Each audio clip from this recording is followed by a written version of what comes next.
One thing I have to do is come back to this 12,000 square feet that I just seeded the other day. I didn't get up on this area with the machinery because it's just too small. So I have to do this by hand, level it off, and I want to put a T-mat in there. I've put T-mats down as I've gone along here because I'm mostly topsoil, and even a couple months from now, this is still going to be very light grass. So if I want to golf here, I have to hit off the mat for the first little while. I may be able to remove T-mats on some of the quieter holes.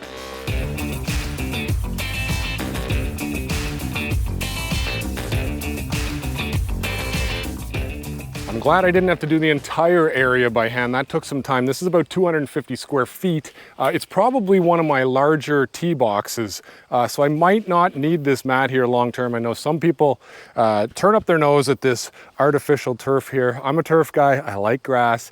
Don't love the mats, but honestly, there's just so many wedge shots here. This is nice to have if someone wants to hit a bucket of balls. You don't have a ton of work fixing everything after. I'm going to try and center this on here. It might be here for a year. I've got it lined up at that yellow flag down there. Don't even know if you can see it, but that looks pretty good there. No trees around, decent room back, fairly flat. What I want to do on this one is actually dig it down and put some gravel underneath. It will probably be well into next summer before this bluegrass is mature. That's the one knock on this. I have a lot of Everest Kentucky bluegrass here. It's awesome after year 2, but it is a little frustrating getting to that point where it's full enough. So I'm actually going to cut around this mat, dig down a little bit, put some gravel under it, some sand and gravel, a nice base it's going to drain. I just don't want this floating up here if we have some wet weather. Okay, I got the gravel, I got the sand down. I would definitely recommend having a packer or some kind of tamper. Didn't have it, wasn't looking for one. I got to do like 10 of these at some point in the next couple of weeks here, so it's a little bit of work. Will this fit and how will it look? Ooh, that's pretty good. That actually feels good. I want it to be close to flush with the soil. I want to reel mow around this nice and short. So once that turf does grow in, we maybe don't have to use this mat. You can go off to the side, hit wherever you want. If you don't want to hit from a mat, don't hit from a mat. All right, last step, level this off, tie into the mat, and maybe hit a ball. Well, that actually looks pretty good in flush, nice and clean. I'll be able to mow around that. Hopefully we'll have some grass coming in here soon. These are not great mats. These are Amazon mats. They're 4 feet by 5 feet. Wish they were bigger. Can't really find anything. I'm just a guy with a backyard that has a golf course. I don't really have a lot of ties in the golf course industry, so couldn't really find any better turf around here. They're decent quality, they're not great. I got some on Temu for about $20 cheaper. They come by donkey, takes about 2 weeks to get. Seem to be the same mat from the same offshore supplier. So not perfect, but honestly, at least we can golf here while this turf grows in. Now I get to try and hit this 1,200 square foot small golf green, and I don't even know how far away it is. You would think a guy who designs a golf course would know yardages before you start. I'm the opposite. I got all my tee boxes in and I have no clue how long they are. It's got to be about 110 yards, I think. I've got just straight pitching wedge. I have golfed 2 rounds in the last 8 years, so I really enjoy turning the camera on and having to hit golf balls here. Here we go. How many balls did I bring? Oh, get out of that pond. Oh, just cleared the pond. I'm going to blame it on a tight swing after landscaping. I haven't had many good swings here after doing some landscaping. Oh, right. It might be further than 110. I don't think I have enough club here and we're going into some wind. Short. The mat feels good. It's probably the right club. I think it's just the guy swinging it. 2 more balls. That's all I brought. Should have brought a bucket. Maybe. Too much? It's on. It's on. Bonus ball. Oh, he's warmed up now. That is a nice yardage. Super happy with this look up here. It's gonna be a tough shot. Like, it's not easy for a little backyard par 3. Can't believe there's topsoil here. This was like 5 years ago. I put some topsoil down by hand, put some grass seed down, had a little vision here. There was a lot of trees, there was a lot of junk in the way. It did not look like this, but really cool 5 years later to be able to hit golf balls here. Well, the one good thing, there's no ball marks to repair. I'll take that one. This one's semi-respectable. Back for another day here. I might actually get some work done today. I've been gone for 4, maybe 5 days. So the greens are long, they're full of dew. The fairway needs to be fertilized. I really today am gonna get to this side hill finally. I just wanna get this cleaned up, do the same thing I just did, topsoil spread, seed down, get some grass growing on there. Because if you look way down there where I worked, what has that now been? 8 days since I put the grass seed down. We got some green. This fairway is not even a year old and it's come in nicely. It is light green, it's hungry. You can see in that color, the bluegrass wants some food. I haven't fed it with fertilizer in probably 6 weeks. But look at that nice little grassy knoll over there. You can see some green coming through. Very nice to see this topsoil changing color, and that is only the perennial ryegrass. I might have 20 to 25% of my mix was perennial rye, and that's all you see germinated. The Kentucky bluegrass has not even germinated yet. At day 8, we're still a little bit early for Kentucky bluegrass to germinate. I took a really close look and I don't quite see anything yet, but today and tomorrow are quite warm and I have really good irrigation here. We're getting good coverage. So I've had some optimal conditions. Hasn't been super warm the last 7 days. This is going to be by far our warmest 2 days. So I think 2-3 days from now, we're going to start to see this green up even more as that Kentucky bluegrass starts to kick off from the soil. And that is why I like to add the perennial ryegrass to my Kentucky bluegrass mixture, because we get that quick green up. We might get a storm today. I'm trying to get as much root growth out. I want to hold this soil down. I want to hold the seed down. So it's really nice to have that perennial ryegrass pop up. If this was just strictly Kentucky bluegrass, we would have absolutely zero germination right now. It would just be bare topsoil, but we advance everything by a good week and a half with that perennial ryegrass. I need to find some time today to mow these golf greens. They are so long, and look at the dew on them. After all that work with the topsoil, it feels so nice to see that green up. And now I'm gonna mow these golf greens first. I gotta get these things cleaned up. They're way too long. I'm gonna mow them while there's still dew on there. And then it is finally time.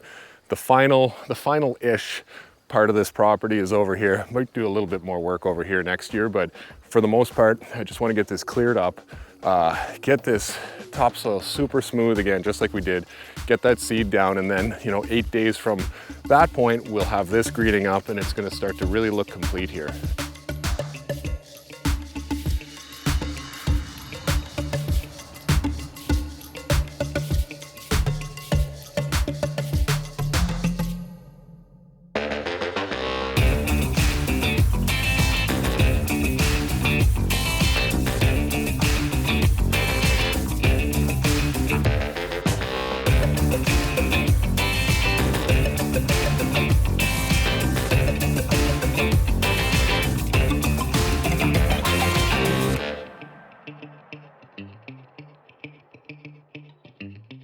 Well, that looks a lot better. I had to double cut it. There was so much grass coming off. I let it go way too long, but that is what happens when you're the only staff member on the grounds crew and you got to take off for a few days. With both greens now back to looking good and where they should be, it's time to get over to that topsoil. We've got a weather delay here on the topsoil spreading, and I think what I want to do is fertilize this entire property. I haven't fertilized in over 5 weeks on this Kentucky bluegrass here. For Fairway fertilizer, I'm going with 25-410, and it is a micro fertilizer, a little bit smaller prill. I'm shooting for a ½ pound of nitrogen per 1,000 square feet. So for me, that's about 60 pounds of fertilizer here. It spreads out really nice on the Lesco setting 9.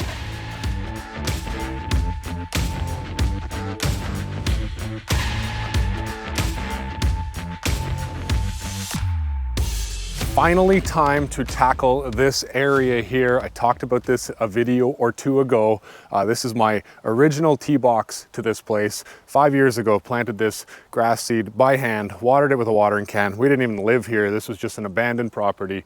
But now I'm going to clean it up, renovate it, turn it into probably the nicest tee box here, maybe the second nicest. But this topsoil, it's full of weeds. We've got it cleaned up. I'm doing the final run. I've talked about it long enough. This is it, final run, clean this up, tie it into my Kentucky bluegrass that I got over here. It's gonna be a big day. I just want to get it going.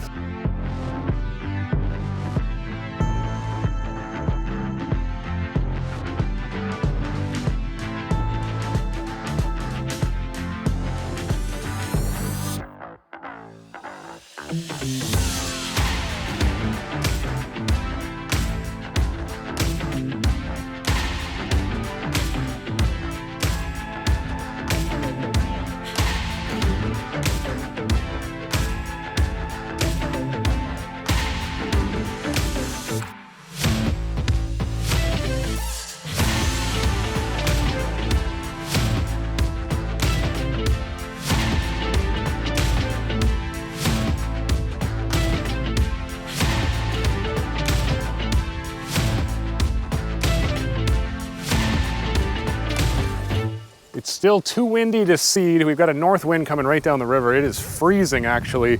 So I want to get this base done. I've got some gravel down. I did some sand. I've got it packed. These mats were the best quality ones I could find on Amazon. I should have probably went with better ones because that one that we installed way down there, it's actually got a tear in it. So kind of disappointed, frustrated with myself for buying, I have a whole bunch of them here, probably 6 or 7 of them, and I'm worried they're not gonna hold up. Definitely wanna get that base under them, so these are so much better now with that sand and gravel.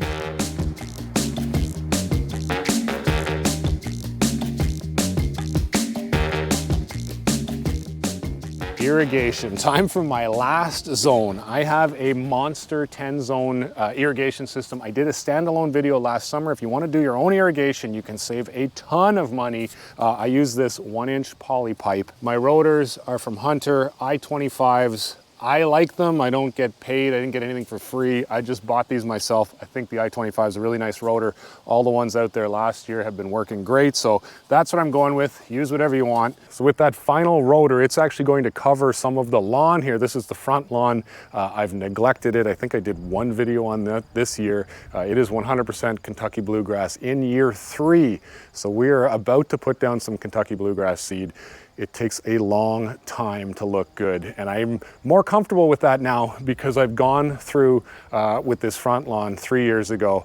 It is slow. It is hard not to panic. It is hard not to force things.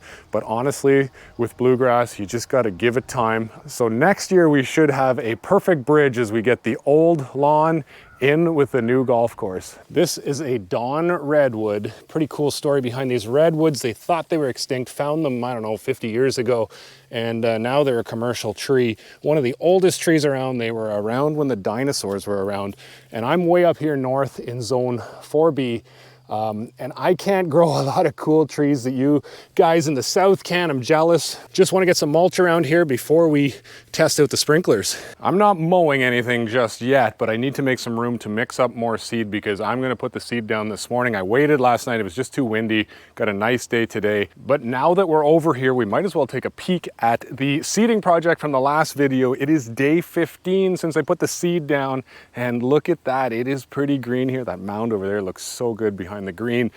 This is perennial ryegrass, 25%, and the other 75% is that Kentucky Bluegrass. And at day 15, we definitely have full germination on everything. I noticed the Kentucky Bluegrass pop up at about day 10. I could see it at day 8, and then it really came on day 10, 11, 12. I was just walking around checking out the grass, and I saw 2 rocks moving, and they're actually little baby snapping turtles.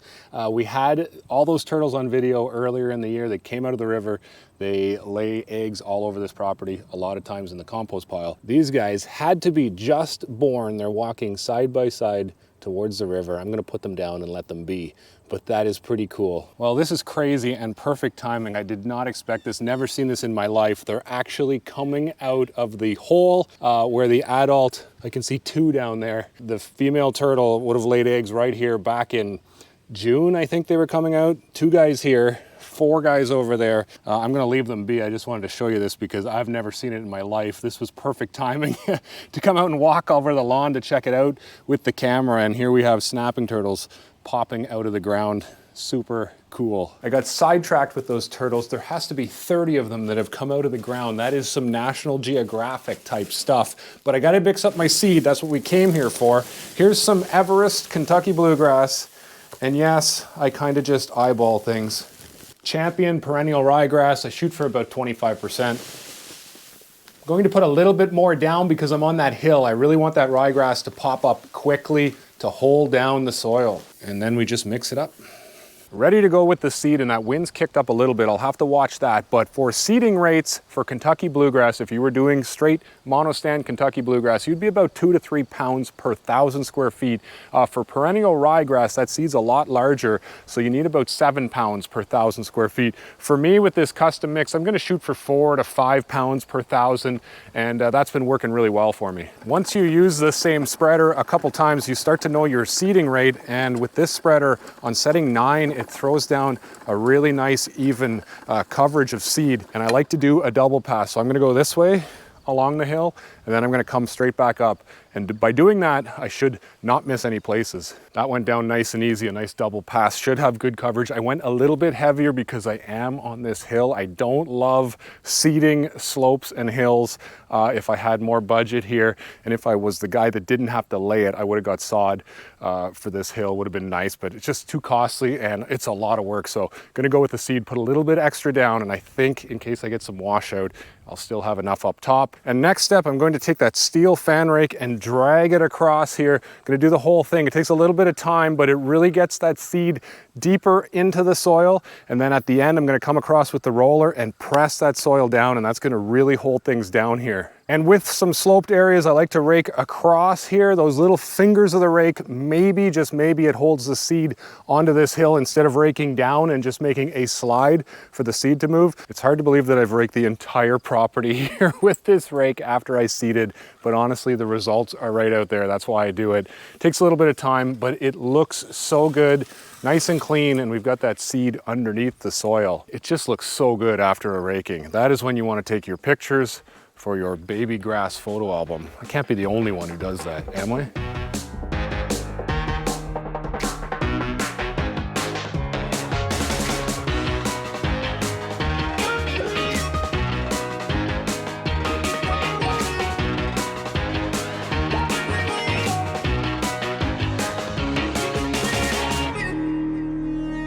That weighted roller has it all nice and pressed down. Now that seed should hold on for the next 2 weeks. It was almost a year ago to the day that I set a camera up here when I was doing irrigation and trenching everywhere and running this big black pipe.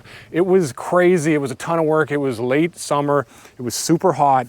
But now, a year later, I get to fire this zone on. It's kind of funny to look back. It was so crazy here last year building this place. But if this works right now, that's what it's all about. If you want to do it, honestly, just do your own irrigation, read about it in the off season, lots of information out there. You can save a ton of money. It's doable. And this is the moment. Will it work? I hear water. I see water. I see water. I hate irrigation, but I love it too. It worked. Such good coverage. All of the topsoil is dark. It's wet. I love it. This is going to take off. In a week, we're going to see that perennial ryegrass come up, and in 2 weeks we're going to have a lot of bluegrass here. I will definitely keep the camera rolling, but for now I think we got to keep the tradition going. Another tee box done, and I have to attempt to hit that green. I don't know how far it is. I'm going to guess it's 110 to 115. My confidence is low. I have 4 balls. I hope they're enough. I should be able to get something on there, but who knows? Camera's not even on. Don't worry about the camera. Oh, maybe. Collar, got the collar. Same shot, bunker, no pressure. Here we go. Oh, not good. I hit that fat, but it worked. It's there. We got one on. Can we hit one better than that? Maybe. Does it have enough? No, it doesn't. Hey, that's not bad at all. I think I'll just cut out those other 3 shots and nobody will know that I missed the green 3 times. Oof, that's ugly. Well, we got another area down here that is cleaned up with some elite bluegrass. That's Everest for the most part in there. And I think the last one for this year will be here. This is kind of just that rough property, but it is so nice. There's waterfront right here. So I want to do a tee box. That's what that gravel is for. I should have did this earlier, but I want to level a base and then get some topsoil on top, because if you look down there through the trees, of course, I have to cut some more trees. We got a really nice look at that green, and then we can still come back over here to this green on a short one. So things are cleaning up here at the backyard golf course. We get to watch more grass grow and more tee boxes coming. Thanks for watching this one. It was a lot of fun. Look forward to seeing this turn green.